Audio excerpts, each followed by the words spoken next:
I personally thought this article that Meghan Markle wrote really over the top. It was like the word she used, it was just a bit of attention seeking for somebody that I believe is very insecure through her, background.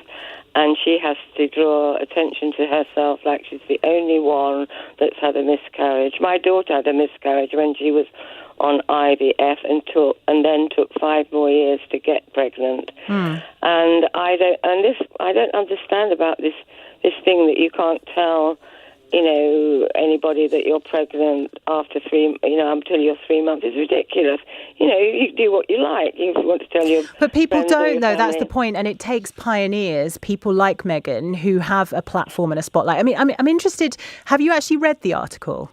No, I heard it read over the radio. Right, because in the article, Meghan makes the point that the reason that she's speaking out is to facilitate those conversations amongst people who maybe they aren't able to speak openly about what's happened to them, and to give anybody who hasn't been affected by miscarriage more empathy and more understanding of what it's like. So she's very much not making it about her.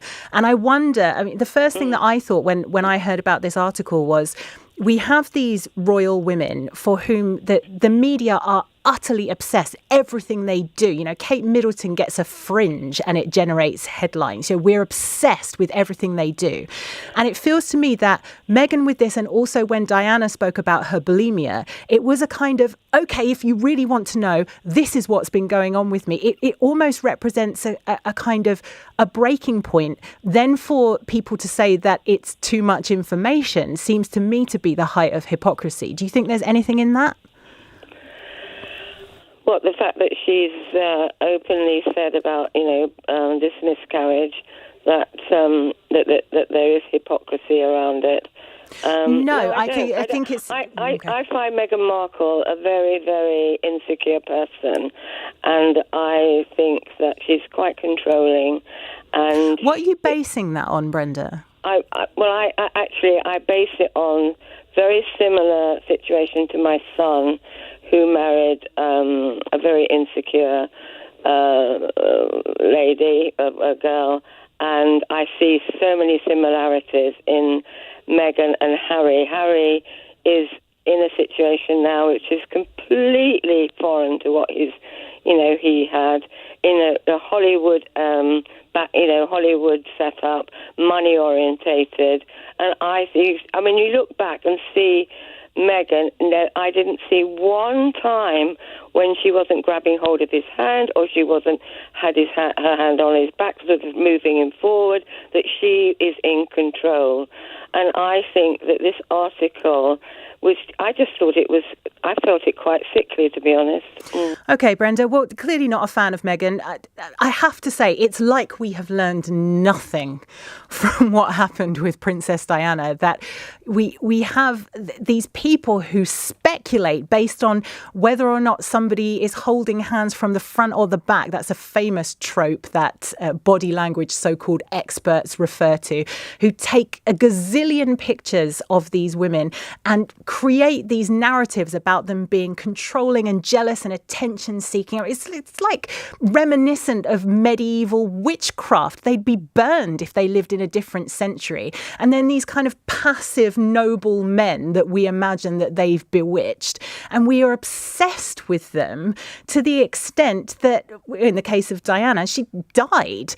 In the case of Meghan, there is so much speculation about this woman. And when you take away all of the gossip and the hearsay, I cannot see that Meghan Markle stands for anything other than good. She's a feminist. She believes in equality. She's spoken about Black Lives Matter. It seems to me that she just wants everybody's lives to be a little bit better, including her husband Harry's. I've got a lot of time for Meghan Markle. I'm not a royalist by any stretch of the imagination. Do I think that taxpayers' money could be spent better than on the royal family? Yes, of course I do. But we have a royal family. This is the situation we find ourselves in. And that young generation, Kate, Wills, Harry, Meghan, considering the amount of media spotlight that they have to endure, have made really intelligent use of it, backing causes like, for example, mental health.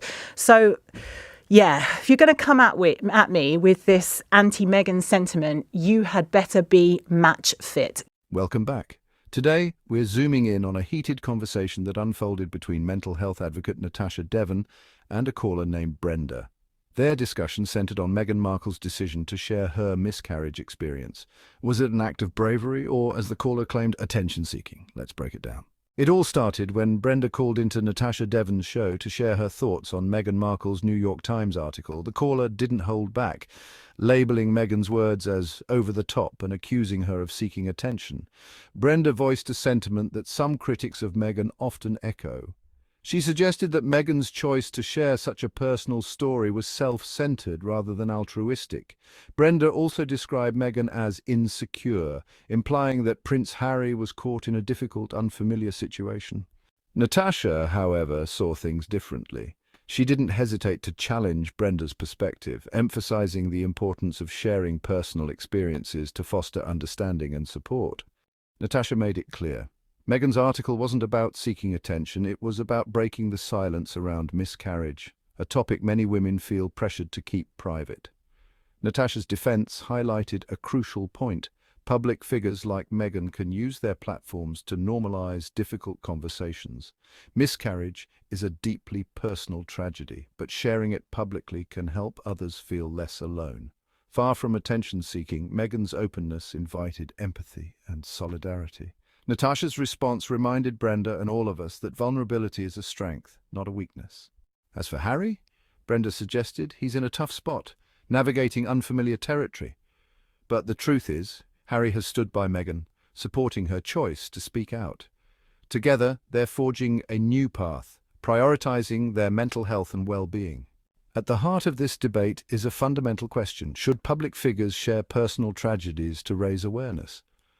Natasha Devon made a compelling case for why Meghan's story matters. Let us know your thoughts in the comments below.